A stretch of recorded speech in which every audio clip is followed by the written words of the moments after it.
እርጉዝ ሴት ምን አይነት ምግብ መመገብ አለባት? ይህንን ማወቅ ግድ ይላችኋል ማለት ነው። ሰላም እንዴት አላችሁ? ሰብስክራይብ ያላደረጋችሁ ሰብስክራይብ በማድረግ ቤተሰብ ሁኑ። ነፍሰ ጡር ሴት ወይንም ደግሞ እርጉዝ ሴት መመገብ ያለባት ወሳኝ ነጥቦችን ልነግራችሁ ነው። ቤተሰብ ያልሆናችሁ ቤተሰብ እንድትሆኑ፣ ግር ያላችሁ ሀሳብ ካለ ደግሞ ኮሜንት መስጫው ላይ ሀሳባችሁን እንድታስቀምጡልኝ ጋብዛችኋል።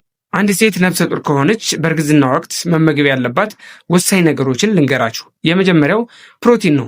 ፕሮቲን እንግዲህ ከተለያየ ነገሮች ልናገኝ እንችላለን። የመጀመሪያው ከስጋ ልናገኝ እንችላለን፣ ከእንቁላል ይገኛል፣ እንዲሁም ደግሞ ከዶሮ ስጋ፣ ከምስርና ከባቄላ ይገኛል። ሁለተኛው አይረን ወይንም ደግሞ ብረት የሚባለው ነው። እንግዲህ አይረን ከተለያየ ነገሮች እናገኛለን። የመጀመሪያው ከጎመን ልናገኝ እንችላለን፣ ከስጋ እናገኛለን፣ እንዲሁም ደግሞ ከጤፍ ይገኛል ማለት ነው። ከጤፍ ወይንም ደግሞ ከእንጀራ።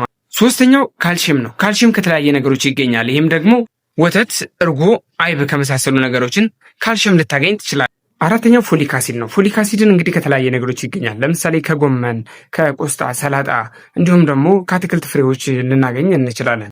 አምስተኛው መመገብ ያለባት ፍሩት ወይንም አትክልቶችን ነው። ለምሳሌ እንደ ብርቱካን፣ ማንጎ፣ አቮካዶ እና የመሳሰሉት ፍሩቶችን መመገብ ይኖርባታል። ስድስተኛና የመጨረሻው ውሃ ነው። ውሃን እንግዲህ በእርግዝና ሰዓት ከ8 እስከ 10 ብርጭቆ የሚደርስ ድረስ መጠቀም ይኖርባታል ማለት ነው። ይህ ደግሞ ድካምን ይቀንሳል፣ ሰውነትን ደግሞ ያጠናክራል ማለት ነው። ቤተሰብ ሰብስክራይብ ያላደረጋችሁ አዳዲስ ቪዲዮዎች እንዲደርሳችሁ ሰብስክራይብ እያደረጋችሁ ቤተሰብ እንድትሆኑ ጋብዛችኋለሁ።